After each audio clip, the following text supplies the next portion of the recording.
so I've got my ass.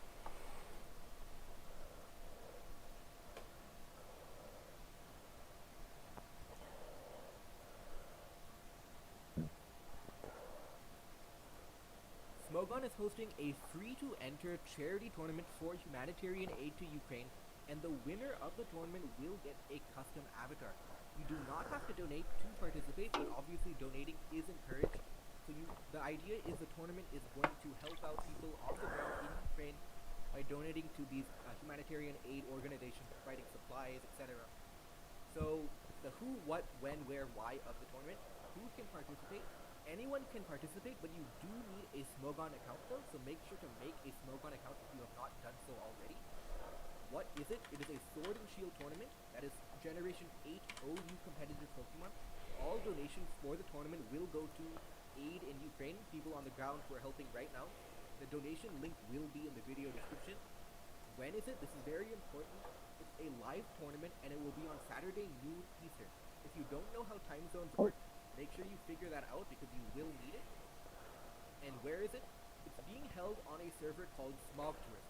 This is different from Pokemon Showdown. It's a server meant for only tournaments, so you probably might not have heard of it. But basically, you have to be here for the tournament. You have to go to that link. The link will be in the description, and the tour will be held here.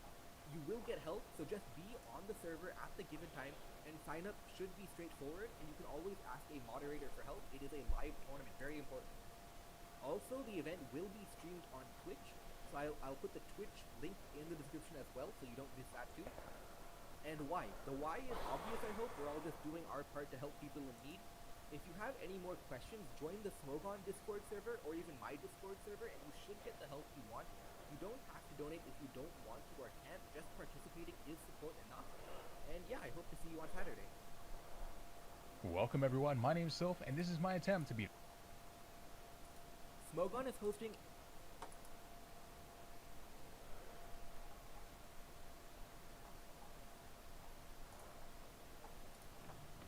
What's this? A video about quillfish?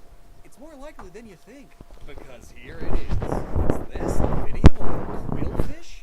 It's more likely than you think. Because here it is. Wait a second. Look at this.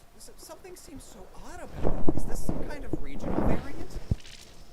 Oh wait! That jogged my memory. Quillfish has been a Pokemon since Y2K. It's just that nobody talks about it. Because, I mean, look at it. It's just a puffer or glowfish. What more than that is there to say? I mean, it's cute. Look at his little face. Oh, inflates. So then why does no one ever talk about this? Does it just have to do with it being a forgettable fish, like so many other forgettable fish Pokemon? Or could it be because you need a super rod only on a handful of routes, and even then it only has a 5% chance of appearing? So, like, nobody had it, and then even who did have it didn't use it because it's not good. Like, its stats are terrible, and it's more cool. Probably both of those things. Well, Game Freak hasn't forgotten about it. Pokemon Legends Arceus has given us a regional variant, Hisuian quillfish. It even evolves. It's like literally the Porcupine from Super Mario.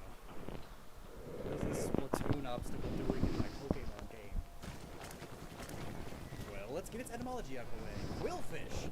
It's a fish with quills, which are spines or spikes. And overquill, that's just plain overkill. It doesn't need spikes so big they don't even fit in the little Pokédex journal image thingy, but it has them anyway. It's overkill. So what's its deal? What's so special about Sinnoh in the past, Hisui, that makes this Pokemon make sense? What historic connection is there? And why, oh why, is it poison dark type? All these questions and more in today's fish-blowing video.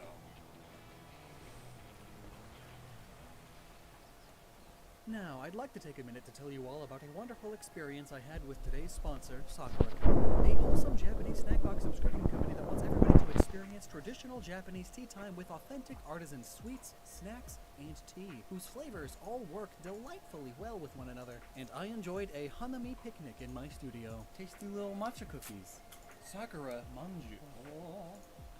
Oh man, sakura blossoms. Just in the jelly. I'm bad at eating. There's a little peach in it.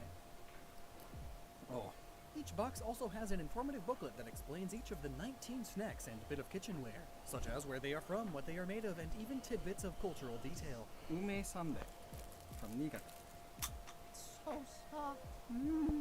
Honestly, the whole experience was super pleasant, and if this interests you, I definitely recommend checking it out with the link at the top of the description and using the coupon code LOXTON for $5 off of your first Sakura Co. order. It's hot. Pun! It's like a small duck.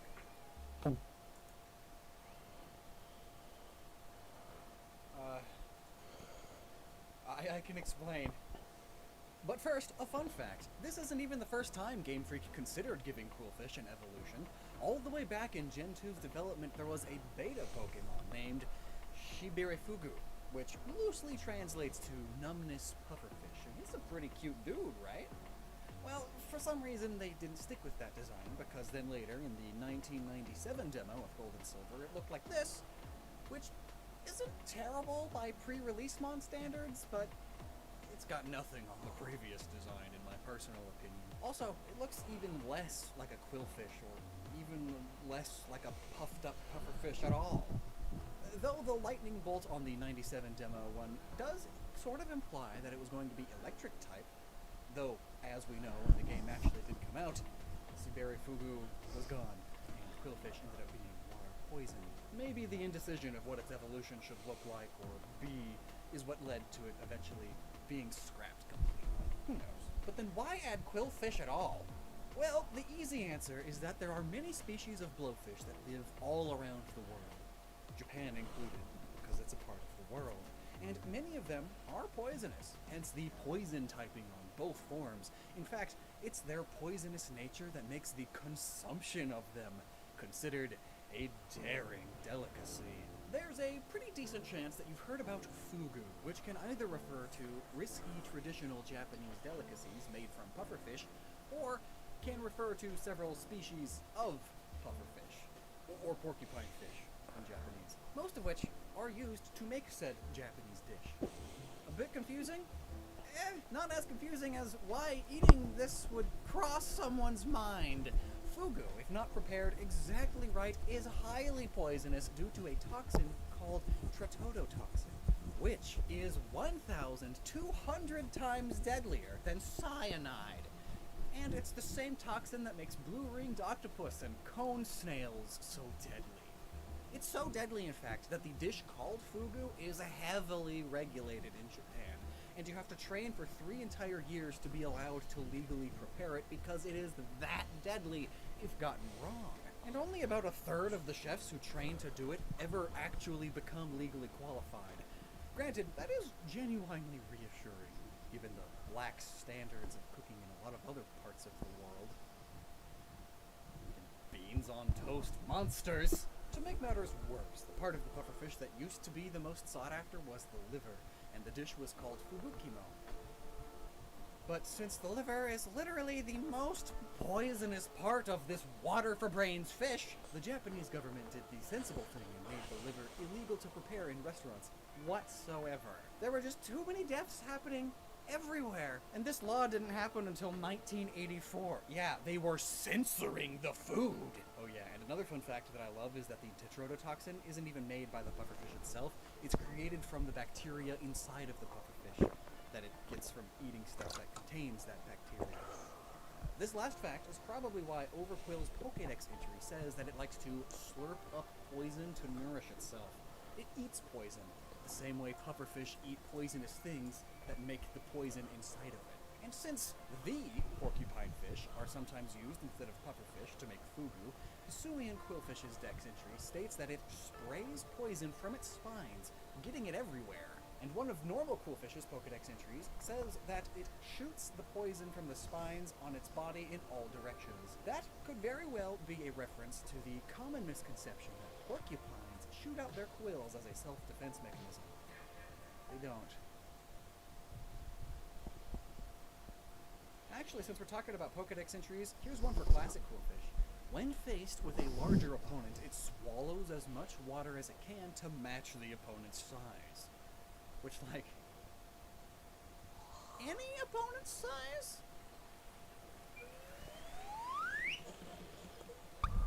So why is Hisuian Quillfish dark type now? Well, it's dark type because shooting its poisonous load everywhere is gross and mean. But also, it's more interesting than that.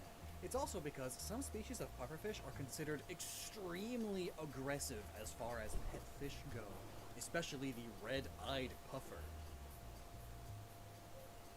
It's like a stoner name. But also, it's more interesting than that. And it has to do with its own history. How perfect for a historic region, then, eh? Fugu, the dish, not the fish, has been around in Japan for centuries, though I'm sure the fish has too. Fugu bones have been found in several shell middens called kaizuka from the Yomon period, which dates back to more than 2,300 years ago. Eventually, during the Tokugawa shogunate, too many important people were dying from this dish, and it was just banned outright in the parts of Japan they controlled. But once the shogunate weakened, fish speakeasies started popping up. If you don't know, in the 1920s, the US made alcohol illegal. All this did was make the underworld richer as secret bars, known as speakeasies, popped up all over the major cities, mostly controlled by the mafia. Same thing here, except it was fish. That could kill you. How very, very Japanese.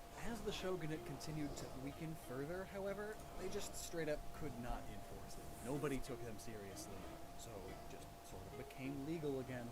Daredevil's gonna dare, and I'd like to congratulate Fugu on winning the war on Fugu. Though actually, I guess, either way it loses, because, like, the fish dies. But this association with the black market and crime could be exactly why it's dark type. After all, dark type is also known as the evil or mean-spirited type. And plus, just think Honchkrow. It's just straight up a mafia mob boss. This is also why dark type Pokemon are weak to fighting type, because the fighting type is also seen as the justice hero type. But it gets even better. If you remember, a while ago we did a video talking about when Legends of Arceus seems to be taking place based on the clothing, architecture, technology, politics, and more, and we more or less hit the mark. The Meiji Restoration, the period where Japan sorta forcefully modernized Hokkaido. Conveniently, it was the Meiji era that Fugu found itself banned all over again. It's illegal! Dark! Even today, according to some Fugu chefs in Tokyo, the Emperor of Japan has never eaten Fugu due to an unspecified, centuries-old ban. Of course, though, the peasants, citizens, can risk it for the biscuit all they want. So what's so good about this fish that makes it worth risking your life over? I mean, it's even popular in China and Korea. And one Chinese scholar, statesman, poet conveniently named sushi, which means something different in Chinese, but I just couldn't not bring it up. That's hilarious, given the topic of what we're talking about. He specifically said that the taste of fugu is the worry of death. How poetic.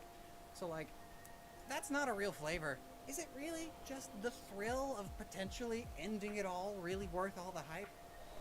That sounds kind of like suicidal ideation. Not actively planning to kill yourself, but not really caring if you die. So just risk it. See a therapist, please, Sushi. Besides, nobody would really want to die by fugu, because do you even know how you die if you got yourself even the tiniest little nibble of poison? It's not pretty. Allow me to explain. As I mentioned earlier, it is their tetrodotoxin that you gotta watch out for. And rather than being made by the fish itself, it is actually produced by a certain infecting or symbiotic bacteria. Pseudoalteromonas, Or, Pseudomonas. and Vibrio. I can pronounce that one at least. Pufferfish eats all that bacteria and it gets stored in their liver, intestines, and ovaries. And so, to prepare the dish, you need to slice off the flesh of the fish without damaging or getting anywhere close to those organs. As doing so, you poison the flesh, or fact, Japanese law in many prefectures states that restaurants who serve fugu have to have a separate knife and prep station for fugu and only fugu. And oh boy, do you have to clean it like a lot. The last thing you need is cross-contamination, and now the whole restaurant is filled with dead men walking. So, what does tetrodotoxin do? Well, it is what's known as a sodium channel blocker, which means that it inhibits the conduction of sodium ions through voltage-gated sodium channels. It does this by inhibiting the firing of action potentials in neurons and blocking the movement of sodium ions into the neuron. Put in a way this fish could understand, it prevents the nervous system from sending messages via bioelectricity, which means that muscles can't contract. And so, nervous stimuli happens, body can't understand what anything means. Basically, it makes your body just like, not, like normal anything. At the cellular level. If we want to get even more specific than that, though, tetrodotoxin binds to what is called site 1 of the fast voltage-gated sodium channel. The toxin binds to the outside of the ion channel, and when any molecules are bound to site 1, it temporarily disables the function of that ion channel, which in turn blocks the passage of sodium ions into the nerve cell, which, as I mentioned earlier, makes it to where your body cannot communicate with itself, essentially. There are a few other toxins that do basically the same thing, but tetrodotoxin is the most malicious and potent of them. Dark poison type. Fun fact though, your average fugu fish has enough of this toxin to kill over 30 grown adult humans. And what is it that these fish are like actually trying to protect themselves against? Other fish?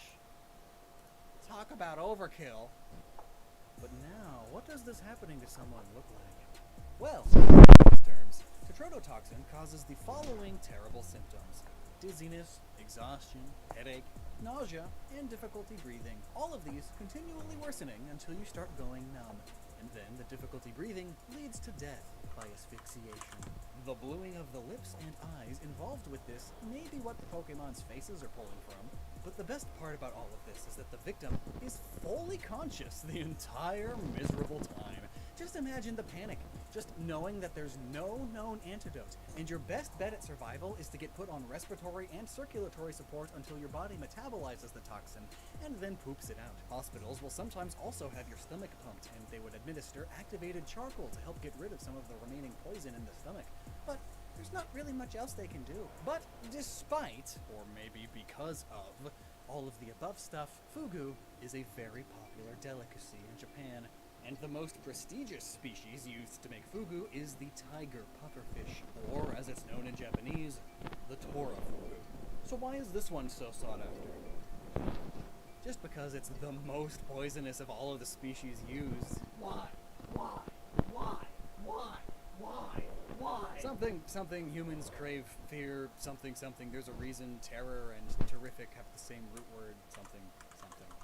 In fact, fugu is so sought after that the Japanese government had to enact very strict laws about the amount of fugu-able pufferfish to be caught at a time, because they're being fished towards depletion.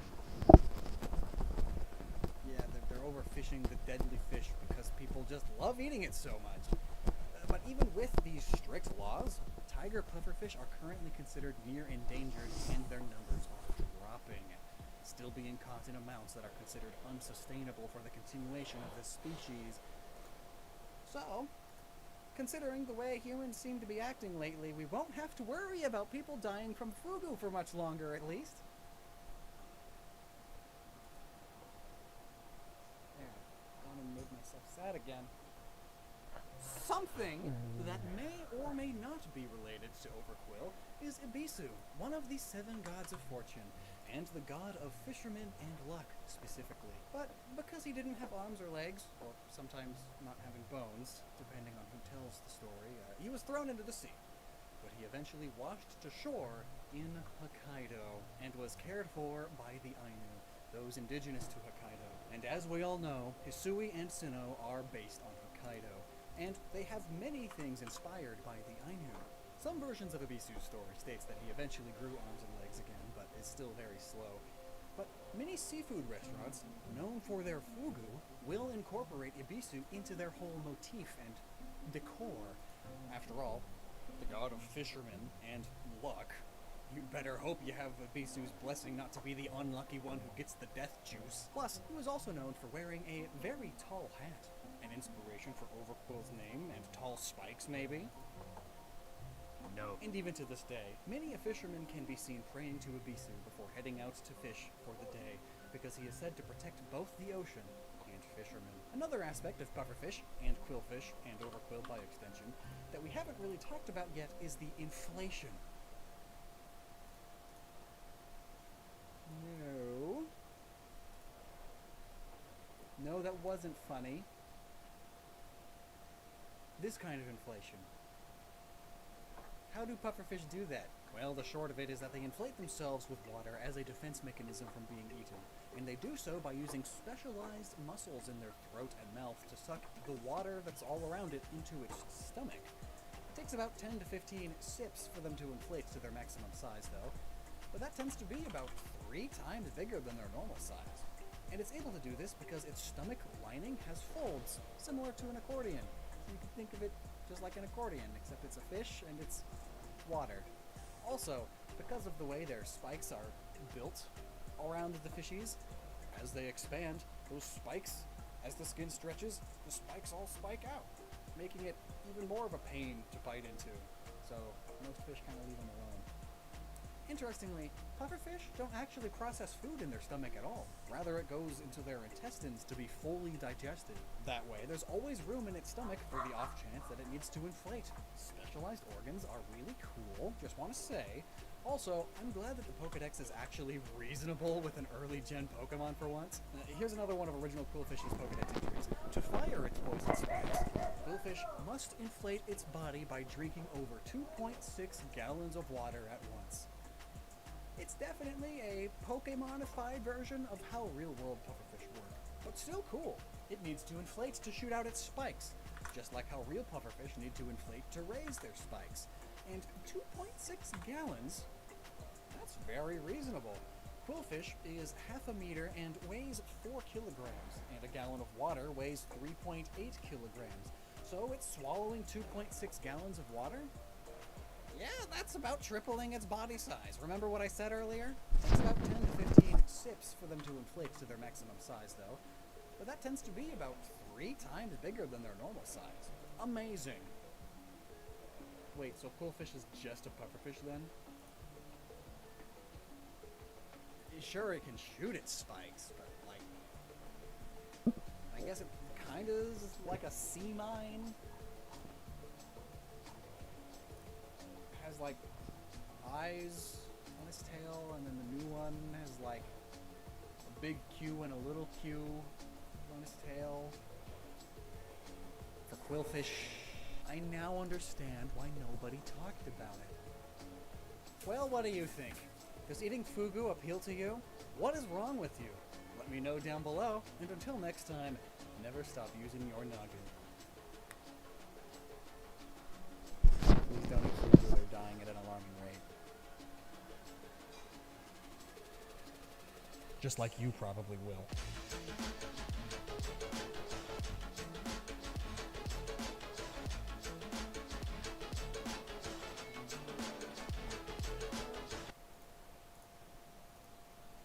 Hello, Discover Card here to explain our cashback match. We match all of the cashback you earn at the end of your first year, automatically. It's that simple. Discover, exceptionally common sense. Learn more at discover.com/match. Limitations apply. Did you know that Piplup has a crown in its design because its whole line is royal? Or that there exist beavers without beaver tails, and that's Bidoof? Or that Luminion exists? Or perhaps that Arceus is a conglomeration of creator deities from all around the world, and a llama? And that's not a joke. These are the kinds of things we dig into on this channel, and now that Pokemon Brilliant Diamond and Shining Pearl just smashed its way onto the market, and it has a load of Gen 4 Pokemon, for some reason, we're going to celebrate by explaining the origins of every Gen 4 Pokemon. Let's get into it. Now, I should say, this video very quickly goes over the inspirations of the Pokemon, but this channel is all about that, so we have loads of videos that dive way deeper into specific Pokemon lines that you should check out too. I might spend 30 seconds to a minute on a Pokemon line here, while in actuality they have 10 to 15 minutes worth of origins and thus have a video of their own somewhere on this channel. So please, if you like what you see here, subscribe and check out my channel page. Now then, we start with the starters, because how could you not? Turtwig is a little turtle, most similar to the Asian box turtle. Turtles do occasionally have plant life growing on their shells, due to them being slow and having those shells which are a nice flat surface that they can't really reach up to clean. It's a symbiotic relationship. The plant gets a ride, and the turtle gets better camouflage? I guess. Well, in the case of the Pokemon, the Dex mentions that they share energy with photosynthesis. Groddle, too, has a bit of a snapping turtle face, but its body more closely resembles a generic dinosaur, like Spike from the Land Before Time. It seems to have the armor of a young Ankylosaurus and the spike plates of a Stegosaurus, except they are bushes instead of spike plates. I suppose bushes are themselves an upgrade from a twig. Also, fun fact, it's an oak bush. We know this because in the anime there's a Groddle, and it has acorns in its bush. And the upgrade of a bush is clearly a tree, which we get with Torterra, a tortoise with terrain on its back, hence its new ground typing. It seems to pull its broadened shell from the Proganochelys, and its spikes from the Maolania, two extinct turtles, and may in concept be inspired by the world turtle, the idea that the entire world is on the back of several celestial elephants who themselves are on the back of a massive space turtle. A turtle covered in terrain, in a way. It comes from many different ancient cultures, and the Pokedex even mentions ancient people imagined that beneath the ground a gigantic Torterra dwelled, which similarly was referenced in Detective Pikachu. Chimchar, Monferno, and Infernape are always monkeying around. Have I used that joke before? I'm sure I have. It's hard to keep track. Anyways, these simians are based off of Sun Wukong from the very popular myth Journey to the West. They are fire-typed because Infernape shares many similarities to Hanuman, which is thought to be an inspiration for Sun Wukong from the Hindu epic Ramayana, wherein Hanuman, who is a Kanara, a race of monkey people, was granted immunity to fire and thus can use it safely. Also, before we get any deeper into the video, I'm trying with these pronunciations, and I'm so sorry. As for animals, Chimchar appears tailless and is thus most similar to a chimpanzee. And according to the Pokedex, the gas made in its belly burns from its rear end. Yeah, it's like a gas-powered stove, except the ape is burning its own farts. It gains the fighting type when it evolves into Monferno, likely a reference not only to Sun Wukong, who is clearly the inspiration to Infernape's whole design, but also to monkey-style kung fu.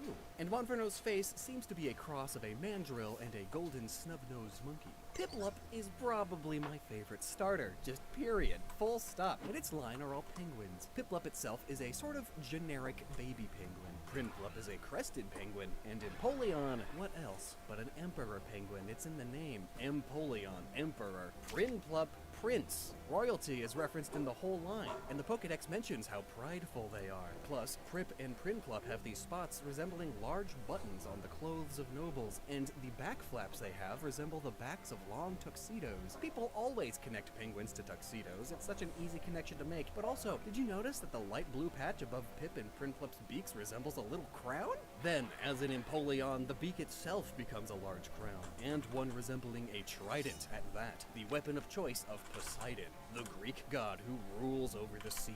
Its white belly resembles fancy ruffles or doilies, and it's got a big collar, for it is the Emperor. Perhaps even a direct reference to Emperor Napoleon Bonaparte, Emperor of France, hence the name Empoleon. Napoleon, Emperor Napoleon, yeah, and lastly, its new steel type, rather than ice, is a reference to icebreaker ships. Its middle is even shaped like the tips of some of them. It slices through icebergs with ease with its blades of steel. And we finally get to a simple one, the Starly line. Starly, Staravia, and Staraptor. They are all starlings, like the white-cheeked starling and the gray starling, both very common birds across Asia. Being starlings, you can see some star shapes in their designs, though unlike starlings, they have these stylish tufts of feathers on their heads, which more so resemble quail and the northern lapwing. And finally, Staraptor adds in raptor elements, birds of prey, like the long-crested and harpy eagles. The red here likely referencing the sharp bloody nature of raptors, or just over one-eye emo haircuts that were popular at the time that the first games were out. Ah, it's Bidoof, our golden god. It's what you get when you cross a doofus with a mountain beaver. Mountain beavers are basically the beavers you already know, but they lack the iconic beaver tail that beavers are famous for. But that's what the barrel gets, and that's also why it gains the water type. Beavers use those big tails to help them swim. Also, since beavers are known for eating wood, Bib Barrel has a bib design on its chest. Cricketot and Deedle-Eedle-Eat Whoop. They seem to combine leaf beetles with crickets, who are famous for playing their music incredibly loudly all night long. There may even be elements of the violin beetle in Cricketune, or at the very least an actual violin or cello, as it plays its music similar to how a human would play one of those, and also it has a pattern resembling one on its body. And I love its little maestro mustache! Cricketot similarly has a body resembling the strings of violins, and according to the Pokédex, when its antennae hit each other, it sounds like the music of a xylophone. Shinx, Luxio, and Luxray. I see fans saying that they are lions all the time, and they do have some lion traits, I suppose. More so sphinxes, mythological lion people, but their names, abilities, and the region they are found in all tell us that they are lynx, wild kitties of the cold north. They similarly have manes, but also black tips on their ears, and according to both Greek and Norse mythology, lynx are the keeper of secrets and have supernatural eyesight, able to see straight through solid objects. Luxray does have X-ray in its name, and the Pokédex says Luxray's ability to see through objects comes in handy when it's scouting for danger. So perfect! And lastly, the little stars on the ends of their tails, which also are much longer than lynx tails typically are probably a reference to the Lynx constellation itself, which similarly is depicted as a lynx, but with a significantly longer tail than real lynx typically have. Badoo! It's a rosebud, also a baby Pokemon, which all have something baby-esque about them. In this case, it has a little bib, and the little baby with hair pulled straight up hairstyle, more common in babies than adults. Roserade itself carries 2 bouquets of roses, while its head is also a large white rose. Its mask, cape, and demeanor all resemble the stereotypical attendee of a masquerade ball. Fancy parties where identities are hidden. This may play a role in its poison type too, as roses aren't poisonous, but the Hellebore plant is. And while noticeably different if you know how to look out for it, at a glance, they are often confused for roses. And then, the Gen 4 fossil Pokemon. Solid attack and solid defense. Both are dinosaurs, and also both have castle elements. I mean, just look at Bastiodon's face! Those dots not only resemble the patterns on various ceratopsians, but also they are the windows in a castle wall. And look up here, the tops of castle towers. It's a bastion. Bastiodon. You know. It most closely resembles the Chasmosaurus, crossed with a bulldozer with excavator teeth, especially with its shiny color. Its bone piece here resembles many depictions of cavemen with nose rings made of bone. Its Prevo, Shieldon, has a medieval shield for a face, and most closely resembles a Protoceratops, a much smaller common ancestor to all ceratopsians. Rampardos pulls from the offensive part of a castle, the ramparts, where archers and siege weapons would stand to attack. And similarly, it's a battering ram, what's used to attack castle gates, ramming them open. It fits right in with the scientifically inaccurate but still popular idea that Pachycephalosaurus would ram their heads together like this when battling one another. And due to its spikes, it appears to pull more so from the Dracorex, while Cranidos, with its big cranium and small body, likely pulls from the Micropachycephalosaurus. Now, I should definitely note, we go into way more detail with these 4 Pokemon in this video right here. I highly recommend it. For now, though, we're moving on to Burmy and Wormadam, also Muffin. They are pretty simple. They are based on bagworms, worms that create small protective cases for themselves out of materials in their surroundings, most commonly sticks, leaves, small rocks, microplastics. Hence the 3 different types of Burmy and Wormadam. This species has some pretty drastic sexual dimorphism. The females will stay in a larvae-like state, hence female Burmy evolving into Wormadam, a madam, and the males will fully metamorphize into moths, hence moth him. And as a female, Wormadam has accessories that resemble hair and little lines resembling eyelashes. And as a male, Mothim is allowed to leave the house. When it does, it steals honey collected by Combi, which is a similar behavior to some other moths. Also, he's got a big nose, which bagworm moths, known as case moths, don't have. But moths in the Pyraloideae family do. But speaking of combi, it's pretty clear to see that it's a honeybee, but like the actual honeycomb itself from the hive sprouted wings. Only female combi are capable of evolving into Vespiquen, clearly a queen bee. Its very thin waist and regal dress pulls from the shape and design of paper wasp nests, and her head resembles various noble women's headwear from the Middle Ages, such as escoffions, cauls, and hooded crowns. Pachirisu! It's Gen 4's Pikachu clone, and it's quite simply a cute squirrel with electric pouch cheeks. The spikes on its tail possibly reflecting the effect that static electricity has on hair, making it go all up and spiky all over. Weasel and Floatzel are both mustelids, the family of mammals that both weasels and otters are found in. And like an otter, they are very buoyant and float like a buoy, or even a little floaty. They both have life jacket-like pool ring flotation devices on them, and fins that help them swim better. Weasel itself is so buoyant that it can spin its two tails to fly, just like Tails from Sonic the Hedgehog, who is also orange with two tails. It has to be a direct reference. The Pokédex also mentions that they both use the double tails to corkscrew in the water and swim way fast. Mechanically, though, it makes no sense. That's not how bodies work. That's some cartoon logic baloney in my pseudo-realistic JRPG. Now, I'm so glad that Pokemon 420 is Cherubi, for no reason at all. Cherubi is a cherry. Japan is famous for their cherry trees and cherry blossoms, hence Cherim also having its sunshine form, which also has the proper amount of petals. When the sun comes out, it blooms, and there are actually quite a number of photosynthetic flowers. Flowers that open and close based on if there is currently sunlight or not. Though strangely, its overcast form doesn't quite resemble cherry blossoms whatsoever. It's more like a fuchsia flower, which are also famous across Japan, so at least there's that connection. I really do think it's cute though. It looks so cozy in there. There's no greater feeling than when it's raining outside and I'm all wrapped up in a cozy blanket while atop a super comfortable mattress provided by today's sponsor, Helix Sleep. I love sleep and being comfortable, and leaving the house, that's some discomfort right there. Which is where Helix Sleep comes in. New mattresses delivered to your door. No more awkwardly laying down in front of the strangers at the mattress store. Comfy. It's a Christmas miracle all year round. They've got a sleep quiz that will help determine which mattress is right for you, or even you and someone else. My wife and I have been using ours for like 3 years now, and so has Josh, an editor who lives with us. And so do my other housemates, and some of my previous housemates. They've sent me a lot of mattresses, and all of us love them. Excellent upgrades. And just in case we didn't love them, that's no problem. Helix Sleep lets you try it out for a whole 100 days, and if you aren't fully satisfied, they will not only give you a full refund, but even deal with picking up the mattress for you. It's worry-free. Personally, I really like the medium-feeling, pillow-topped Midnight Luxe. It's age beautifully, and it still has like 7 years on its warranty. Yeah, a 10-year warranty. That's like half my life.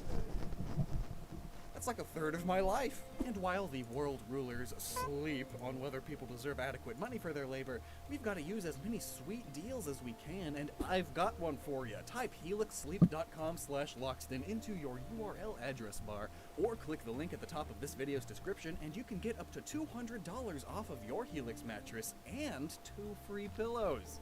Aw, I love pillows. They're so soft and squishy, like a slug that sleeps with you. This is a transition to Shellos and Gastrodon. Shellos and Gastrodon are nudie branches, sea slugs, of which there are a wide variety. Being soft-bodied, they are highly susceptible to changes in their environment, which is likely what inspired there being 2 variants of this Pokemon, East and West. Different seas, different ecosystem, different niches to fill. The Pokédex mentions that when it senses danger, it gushes a purple liquid, which is an ability that sea hares have, another nudie branch. And another order of nudie branch they pull a lot from are the Branchia. I mean, just look at the way they carry themselves. Head held high, just like the Mon. And one last note, the Japanese name for Gastrodon is Tritodon, which contains Toridon, Spanish for little bull, which is notable not only because of its bull horns here, but also their 3 eyes. The Tauros constellation is associated with the opening of the psycho-spiritual 3rd eye in astrology, as Aldebaran, the biggest and brightest star in the constellation, lies right between its eyes and horns. Ew! God! I don't want to look at it! Get it away! No! Fine. Ambipom is ambidextrous, which is when you are not left or right-handed, you are equally good with both. The udders hands on the ends of its tail are inspired by the many species of monkeys that have prehensile tails, meaning tails with enough strength and flexibility that they can essentially use them like a fifth limb, grabbing branches and swinging from vines. Some say it's inspired by the Ahuizotl from Aztec mythology, but it's a dog. Like, it's got a hand on the end of its tail in more modern depictions, but like it's a bit loose, just like Ambipom's brainstem. And its stupid flat face is probably from snub-nosed monkeys. Look, we gotta please. Thank you. Take that thing. Drifloon and Drifloon. Both of these Pokemon are based on floating objects, a balloon and a blimp or hot air balloon. And both of their Pokedex entries state that for the most part, they are just wandering around, drifting from place to place, wherever the winds take them. Drifloons will sometimes try to take children along with them to the underworld, but more often than not, they get taken by the children places, just drifting along. These aspects fit with the wandering spirit type of ghost, usually the soul of someone who died unknowingly.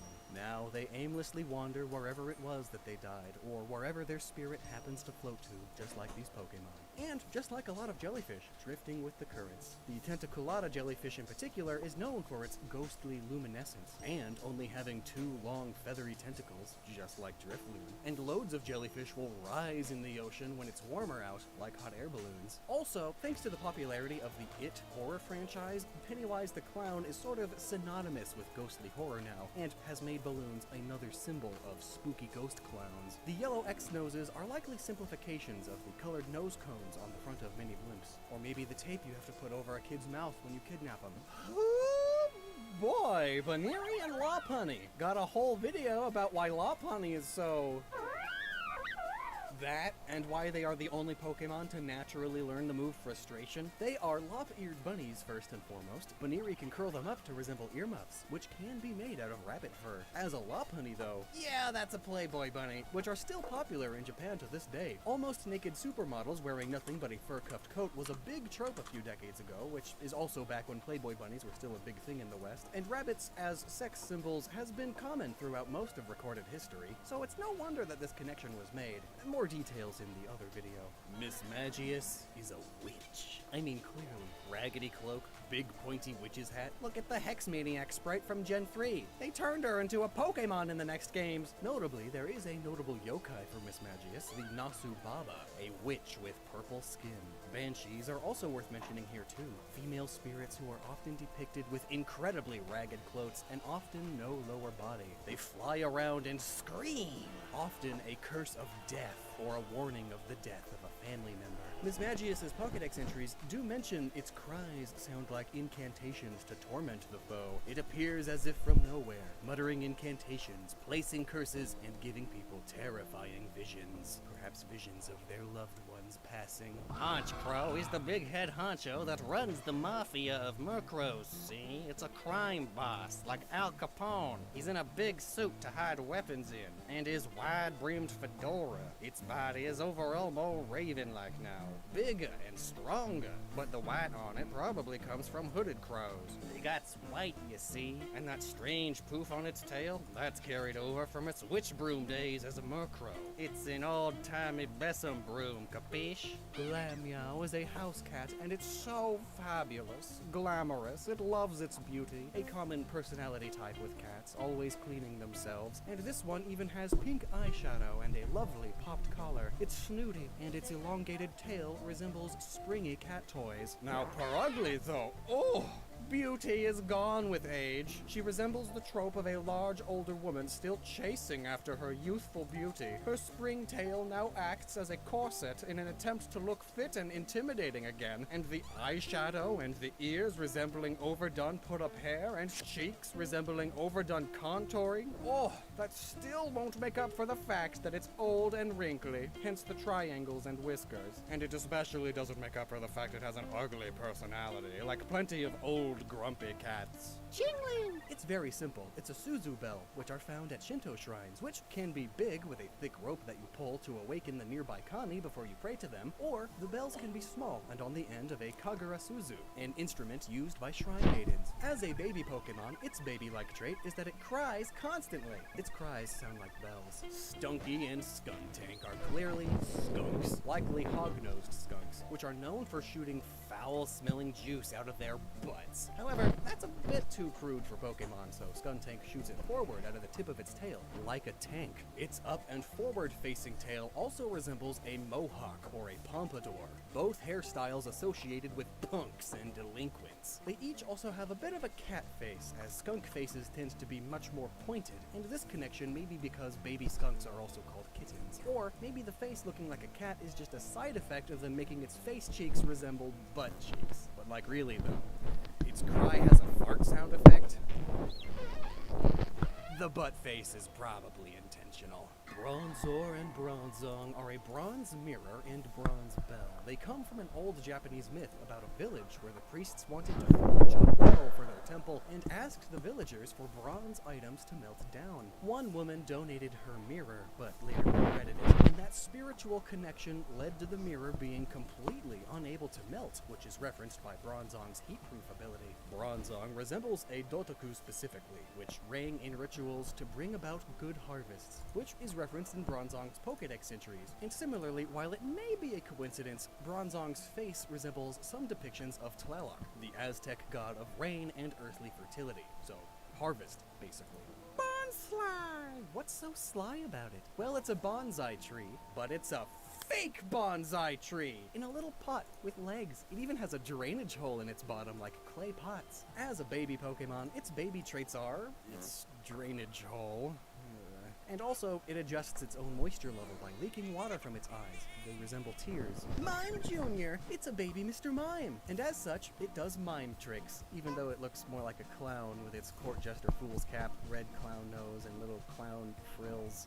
It's also kind of like a small gnome, who also wear hats like that. One could even say it looks like 2 scoops of strawberry ice cream with a whipped cream topping and some cherries on top. Its legs are pointy, like a cone, and clowns actually have an intertwined history with commercialized ice cream cones, it turns out, being the mascot of the biggest ice cream cone manufacturer in the world, who also typically features 2 scoops of strawberry ice cream on its packaging. Mime Jr. is also a baby Pokemon, and as such, it acts like a little toddler. The Pokédex says it mimics the expressions and motions of those it sees to understand the feelings of others, which is perfect. Toddlers learn a lot by doing just that, mimicking their parents and older siblings. It's the same idea with Happiny, a baby Chansey. Its Pokédex says it carefully carries a round white rock that it thinks is an egg. It carries an egg-shaped rock in imitation of Chansey. It's just like little girls playing with baby dolls. The whole Chansey line is essentially motherhood the Pokemon, and here we see it gets an early start. And like Badoo, it also has that vertical baby hairstyle, and its big pants can resemble both a diaper and an egg cup. It's a parrot with a musical note head and metronome stick tail. Its colors don't perfectly line up with any one parrot, as it appears to be a mix of the blue and yellow macaw and the yellow-collared lovebird, which is indeed a small species of parrot. Chatot signature move is Chatter, the whole gimmick of which is that you record yourself saying anything and Chatot will mimic it, an ability that parrots are famous for. Spiritomb, the forbidden Pokemon. According to its Pokédex, it's a Pokemon that was formed by 108 spirits. It was bound to a fissure in an odd keystone as punishment for misdeeds 500 years ago. The idea of souls or spirits being bound to a particular item is found in cultures all over the world, but the number of spirits here is important. It points us directly to the Water Margin, a piece of classic Chinese literature. In it, there's a stone monument that similarly is sealing away 108 demons, souls of sinners. But they repent of their sins and become 108 stars of destiny. Spiritomb's face seems to be resembling generic spooky ghost face. You know, think of jack-o'-lanterns, and the orbs spinning around and its ghostly flame-like body could be references to will-o-wisps, souls of ghostly flame. But also, being orbs specifically may point to Buddhist prayer beads, as the number 108 is also important in a Buddhist tradition. They would perform a yapa with a set of 108 prayer beads in order to destroy one's sins and or reach nirvana. Another Buddhist tradition involves ringing a bell 108 times on New Year's to help in this endeavor, destroying one's sins, repenting from them, like those 108 demons bound to the stone.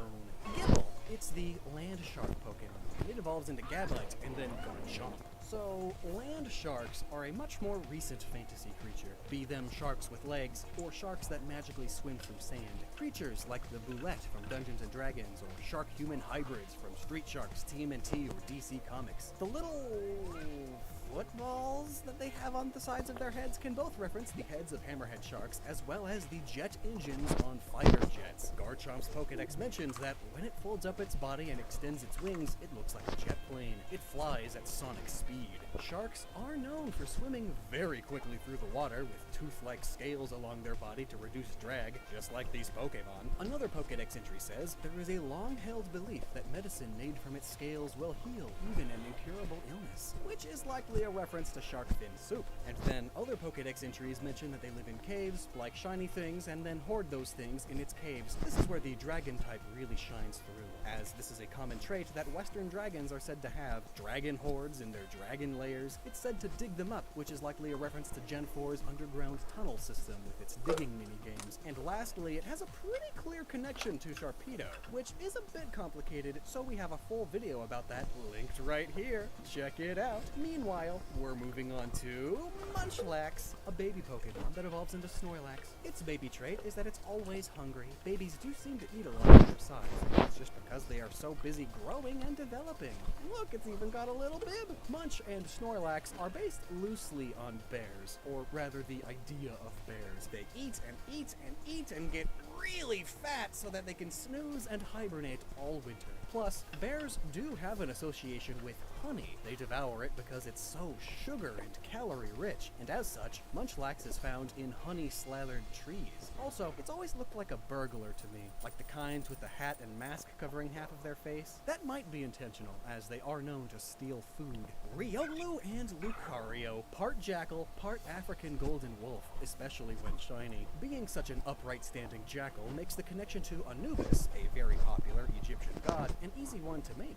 Fun fact! Anubis's head is that of the golden wolf, which used to be called a jackal, hence the Anubis is a jackal connections, but more recent archaeology and taxonomy says otherwise. But either way, Anubis is a god of death, and looks at the hearts and souls of the deceased to judge them, which could be a source of inspirations to Lucario's aura-seeing abilities. These abilities are also a part of Riolu's baby traits as a baby Pokemon. According to the Pokedex, it can discern the physical and emotional states of people, Pokemon, and other natural of their aura waves. It has the peculiar power of being able to see emotions, such as joy and rage, in the form of waves. Multiple studies have shown that babies are especially adept at picking up expressions and body language, sometimes even better than adults. It's instinctual.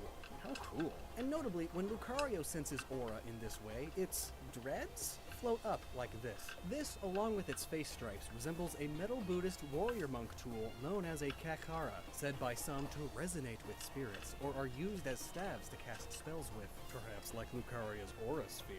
This use of them is mostly found in fiction, but either way, when doing so, the rings float up, similarly to Lucario's dreads. The metal rings on its shoulders could be seen as the iron rings some martial artists wear on their arms as weights, and similarly, in some media, have magic powers. And speaking of martial arts, Lucario's fighting type and its connection with Egypt could refer to Egyptian boxing, the earliest recorded combat for sport. Hippopotas and Hippowdon are first and foremost hippopotamus, but they hate the water. Instead, it lives in dry places and covers itself in sand to protect against germs. It's similar to real hippos and sun protection with muddy water. These Pokemon have spouts all over their bodies that expel sand, sort of like a sand blaster. And take a look at these sand blasters. It looks just like their big nostrils. I love Hippopotas Desert Army Camel, and also worth mentioning is the mythical creature the Behemoth, which is said to have the head of a hippo, and sometimes is depicted as just a giant hippo. But not just any hippo, a sand hippo that lives deep in the desert. So perfect! Skorupi and Drapion are scorpions, perhaps even the Theliphonida, which technically isn't a scorpion, but is similar enough. And strangely, while not water type, they are in the Water 3 egg group, which could be a reference to many aquatic arthropods, like lobsters, or eurypterids, scorpion ancestors, which are more colloquially known as sea scorpions. Drapion's face is really off-putting. Perhaps its category as the ogre scorpion Pokemon truly is fitting. Its Pokedex entries talk about its violent violent, raw strength. An ogre do come in many colors, purple included, and I suppose these white things coming out of Drapion's mouth could both refer to large, sticking out ogre teeth as well as the strange mandibles on the sides of scorpion mouths. Now, maybe you've heard that even just touching a poison dart frog is enough to kill you. Well, with Krogunk and Toxicroak, now they are the ones touching you with their little poison fingy. I'm gonna give you the finger, Croak.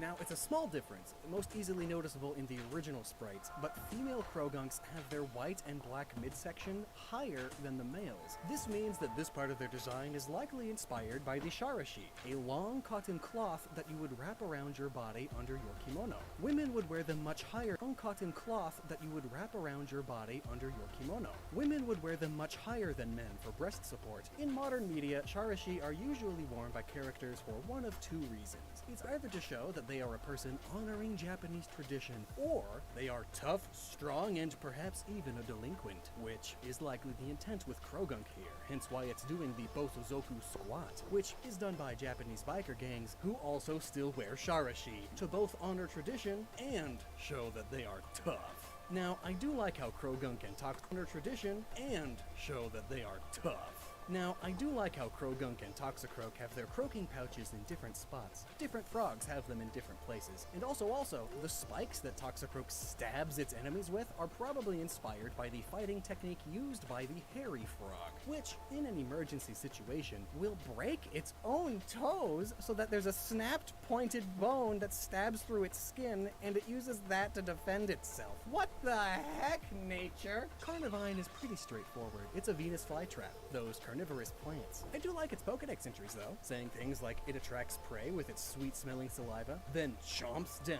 It takes a whole day to eat prey. So basically, it's a Venus flytrap, and that's it. Finneon is also quite simple. It's a butterfly fish, and its tail fins resemble an actual butterfly. It also is quite the shiny tropical fish, like Neon and Cardinal Tetras, which are some of my favorite fish. Just wanted to bless you with some Loxton lore. Similarly, Luminion's side fins resemble big butterfly wings now, and according to the Pokédex, it's bioluminescent, and uses that ability to attract prey, like many deep-sea fish, such as the angler or hatchetfish. It also walks along the sea floor like a tripod fish, so it's kind of a hodgepodge of fish, huh? Mantike is also quite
today, this video is sponsored by Squarespace. So today we're going to see which Pokemon can beat Pokemon Yellow faster, Clefable or Wigglytuff. I thought that it made sense to do this video because look at the two. They're so similar. They have the same kind of design concept, like they're like pink and white. They are the same typing. They're both normal types in Generation 1. Clefable did get changed to the Fairy type in Generation 6. They also have the same method of evolution. They use a Moonstone. They both have fast leveling rates, which makes them easy to compare in these videos.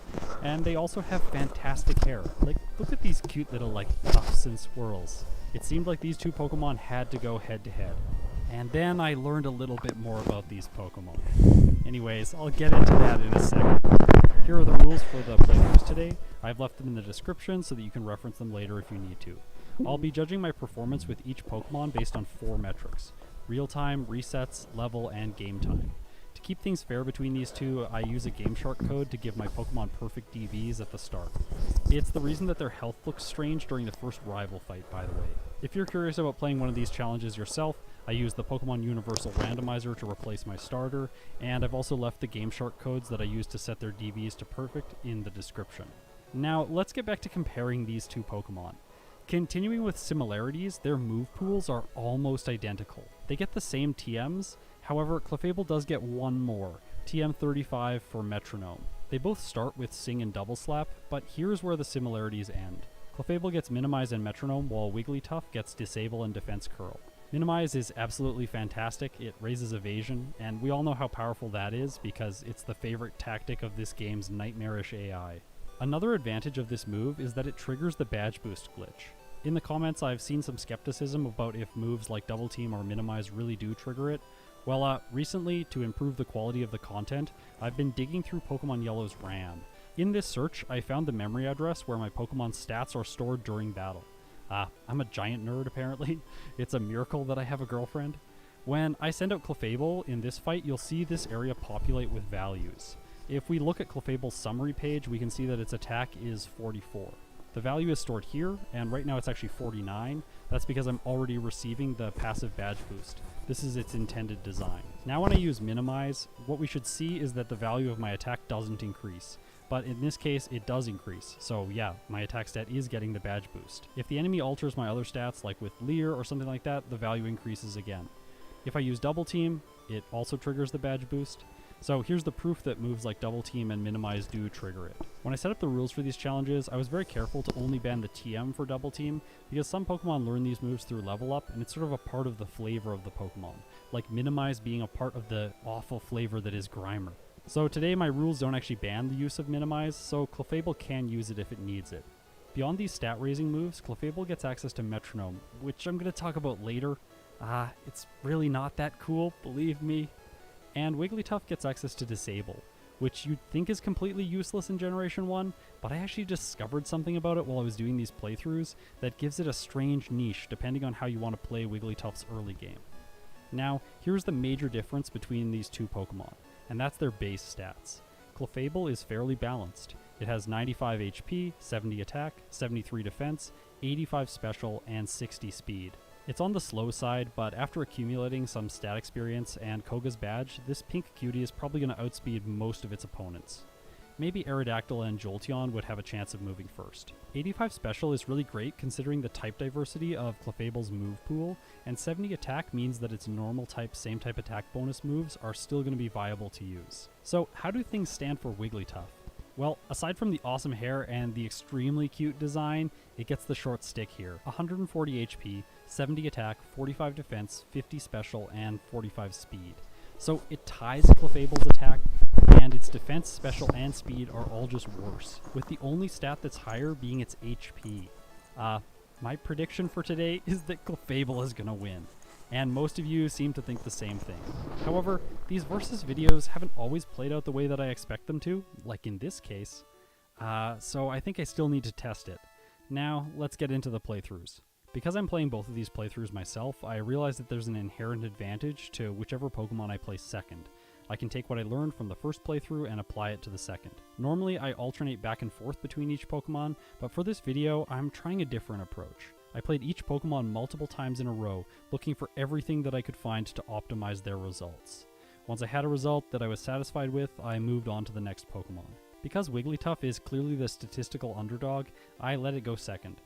Please remember that I approach these videos with curiosity in mind. I just want to get the best possible time that I can with each Pokemon, and then present the results to all of you. Also, normally I show my first playthrough with each Pokemon, but today I'll be showing the best playthrough that I did, and then I'll summarize all of my results at the end of the video. I nicknamed my Wigglytuff Hope because I really hope that it's going to get a competitive result. However, both of these Pokemon have a lot working against them in the early game. You can see it here already in the first rival fight. Double Slap only has 85% accuracy and only 10 PP. This move is trash. A normal move with a small PP is very bad, especially when you're competing with Brock. It isn't really a problem yet though. Wigglytuff defeats the rival and levels up to level 6. This thing also has a lot of health, by the way. On Route 1, I pick up the free potion, and I'm going to be prioritizing collecting these in the early game for a strategy that I want to employ a little bit later on. I grab some items in the mart, and then I head north to the forest. And here's the first downside to Double Slap. If I want to defeat the bug catchers here for their extra experience yield, I'll need to head back to Viridian City to heal to get my PP back. Honestly, because of how bad Double Slap is though, it ends up being after every single fight, so the fastest way to proceed is just skipping all the trainer battles and facing the final bug catcher, unlocking access to Pewter City's center. I faced the junior trainer in the gym for trainer experience, and then after that, grinding on wild Pokemon is just the fastest way. Making your way back to the trainers in Viridian Forest, you have to fight a lot of wild Pokemon, and either you run away or you fight them, and then you have less PP on Double Slap. And then you get to the trainer and it's like, should you even fight them? Because you might have to like struggle. That would be awful, obviously, for time, so today I'm just going to fight wild Pokemon. It also turns out that by facing wild Pokemon, I accumulate more stat experience than I would facing trainers. So this makes Wigglytuff slightly stronger for the rest of the playthrough than it would be if I just faced trainers here. While I train, I'll mention a third option for a strategy here. You can find a Metapod and waste all your PP so that you can use Struggle to proceed through the forest and fight every single trainer, using potions along the way to heal up. I did test this strat, and it seems slightly faster than grinding. However, it generates less stat experience, and it also consumes all your potions in the process. And I really want those potions for after Brock. I'll explain why in a little bit. Today, maybe I should have done the struggle strat. Anyways, we'll get to that. At level 14, I'm finished training. I head back to the Pokemon Center, heal, and then I look for a Metapod. Wigglytuff can't defeat Brock at this level with any degree of reliability. If I start the fight with full PP, I just can't deplete it all in time. But against this Metapod, I can spam out all my Disable and Sing PP, as well as almost all of my Defense Curl PP, and that puts me into a position where victory is a likely outcome.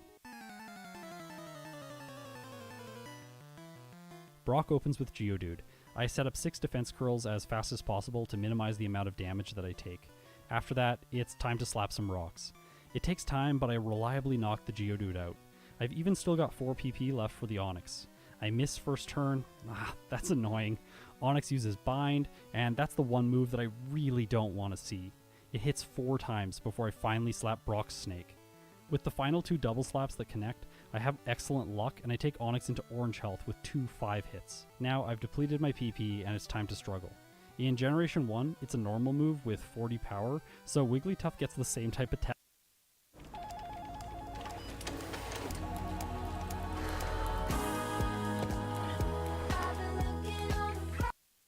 bonus, and this honestly makes Struggle deal a decent amount of damage to Onix. However, with the extra damage, I'm also taking Recoil, and Onix has softened me up with Screech. It was a tense fight, but I managed to win with 10 hit points remaining. Wigglytuff clocks in with a time of 12 minutes and 54 seconds. Now, this is where I make my first mistake of the run. Remember all those potions that I intentionally saved up? Yeah, those were so that I could use Struggle on Route 3. But today I forgot this and I accidentally healed, so Double Slap has to be enough. This means that I have to take trips back to Pewter to heal between trainers, and this wastes a little bit of time. I skip the heal outside of Mount Moon because I grab the TM for Water Gun right inside the entrance. This gives Wigglytuff more PP. Quite frankly, I would choose to skip this if I did this playthrough again. It's just a waste of time. Plus, along the way you can run into more wild Pokemon. After that, I pick up the rare candy and then I grab Mega Punch. Finally a move that is better than Double Slap. I'm so excited about this. This powerful move lets me speed past the Super Nerd and obtain the most important item in the entire run, the Dome Fossil. I defeat Jesse and James with ease, and now it's time for Cerulean City. Because I have a more powerful physical move, I'm gonna face Misty first. She opens with Staryu. It uses Tackle, gets a crit, doing only 8 damage, and then Mega Punch takes it to the red. The Starfish gets another crit with Water Gun, doing a lot more, and then it faints. Starmie's next. And Wigglytuff's special stat won't let me tank very many Bubble Beams, so I decide to use Sing first turn. Starmie gets a crit with Water Gun, taking me to 29 health, and then Sing misses. Ugh, this isn't good. Starmie uses Tackle, gets a 4th crit, but Wigglytuff hangs on with red health. Please Sing, please connect. Starmie falls asleep, I use Mega Punch for 1/3, I just need this thing to keep snoozing. It does, and Wigglytuff takes the win. 17 minutes and 47 seconds. As a reward, Misty gives me the TM for Bubble Beam, which I immediately use, teaching it in the place of Sing. It's going to be very useful for speeding things up on Nugget Bridge. The rival here is honestly a pushover. Mega Punch 1 hits the Spearow, Bubble Beam helps here to knock the Sandshrew out, and then Mega Punch 1 hits the Rattata and the Eevee. So now it's time for the steamrolling to begin. Things start feeling much better from here on out with Wigglytuff. All the trainers on this bridge are a breeze, even the guy who has the Mankey. After taking care of all of them, I use an elixir to skip Helion and Cerulean again, and then I proceed south to Vermilion, grabbing a hidden full restore along the way. On the SSN, I grab the TM for rest, and today this is part of my core strategy. Wigglytuff's incredible HP stat sort of scream for this move to be used. After that, I get Body Slam, which is going to be Wigglytuff's go-to move for most of the playthrough. Yes, not all of it. Bubble Beam is useful against the Gentleman, and I grab the Rare Candy. Once again, I crush the rival with ease. In Surge's gym, the trash can puzzle is already solved thanks to Greg, so there's no RNG affecting these Pokemon's times. I used to pause the timer here, but that created discrepancies in the game time at the finish. So just solving this puzzle automatically is the best way forward to remove this RNG, while keeping both of the metrics accurate. Surge sends out Raichu, and there's no way I'm going to move first against it. And apparently he wants to keep it that way. He uses X speed, I use Body Slam, and Wigglytuff quite frankly has a great body to slam with. And so much so that it causes paralysis. So now I'm faster and Raichu faints, not even getting to use a single move. Wigglytuff clocks in with a time of 24 minutes and 49 seconds. Now, how will Clefable do in the early portions of the game? Let's find out. I nickname it Believe because I believe that it's going to win. This is 3 characters longer than Wigglytuff's name. I realize that. That means that the game will have to regularly render 3 more characters, and that'll slow things down just a little bit. But my belief is so strong that I don't even think this is going to matter. The first rival fight is extra easy with Double Slap because I got a critical hit. That's the advantage of having a higher speed stat. Now, what's the best approach to the early game for Clefable? There are 2 options. The first is consistent and very slow, and the other is fast, unpredictable, and extremely entertaining.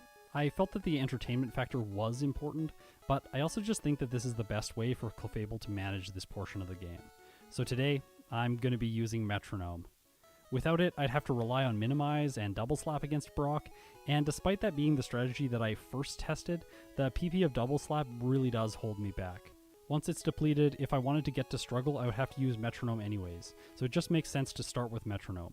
But this move has a big downside. It can defeat Brock in 2 turns, but it can also do a lot of other things. So here are some of them, and all of these occurred while I was doing these playthroughs. Metronome chooses Transform, and Clefable becomes Geodude with 5 PP left for Tackle. Metronome chooses Awful Moves over and over, and Brock defeats you straight up. Metronome chooses electric moves over and over, giving Brock time to deal a lot of damage to you. And finally, the most interesting and most frustrating one is that Metronome chooses Self-Destruct or Explosion and knocks me out. So yeah, in that situation, I should have just used Double Slap. So because of all of this unpredictability, the most important thing is saving in front of Brock. After that, I might have to reset 1 or 2 times, but I'm still going to clock in with a fast time once Metronome manages to win. So how did Metronome do in this playthrough specifically? Okay, turn 1, Thunder. Turn 2, Comet Punch. Turn 3, Payday. This is not going well. Turn 4, Minimize, I guess. It's also on my moveset. It's kind of frustrating. Turn 5, Toxic. Turn 6, Fury Attack. Turn 7, Swords Dance. Honestly, that's okay, but it won't make Double Slap good enough to knock the Onix out. I've only got 3 PP left. Because of that, I got a bit indecisive, and I moved back and forth between Double Slap and Metronome over the next 2 turns. Luckily, on Metronome's 8th use, it uses Tri Attack. I guess it's a normal move, which is annoying, but it does so much to Geodude because I previously had Swords Dance. It's in red health now, so I can take it out with Double Slap. But Geodude is tough, hangs on, and takes Clefable all the way down to 1 hit point before fainting. Metronome selects Clamp and finishes it off. Like, couldn't have I got Clamp earlier on? That would have been way better. So I only have 1 PP of Metronome left and 1 hit point left. Onix outspeeds, uses Screech, misses. I use Metronome and it selects Pedal Dance. 4 times damage. It knocks the Onix out in a single hit.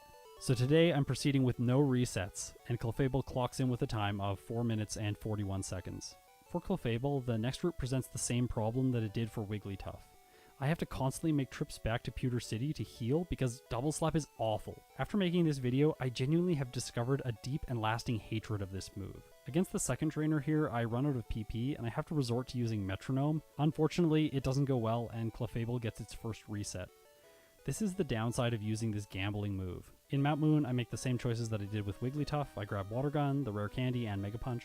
I could probably skip Water Gun here again, but I picked it up with both Pokemon, so it's fair. I grab the Dome Fossil, and with that, I'm escaping the cave that ruined an entire weekend of my life when I was a kid.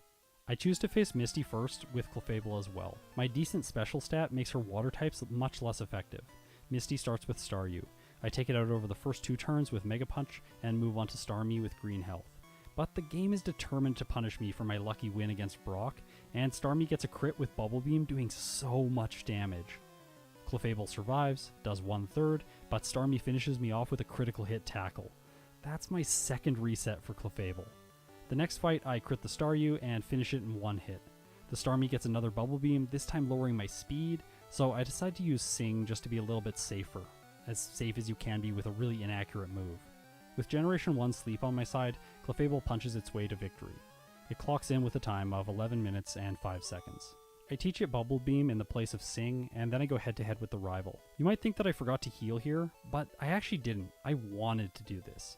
Clefable is so strong that I won't be needing to heal for a long time. And here's why.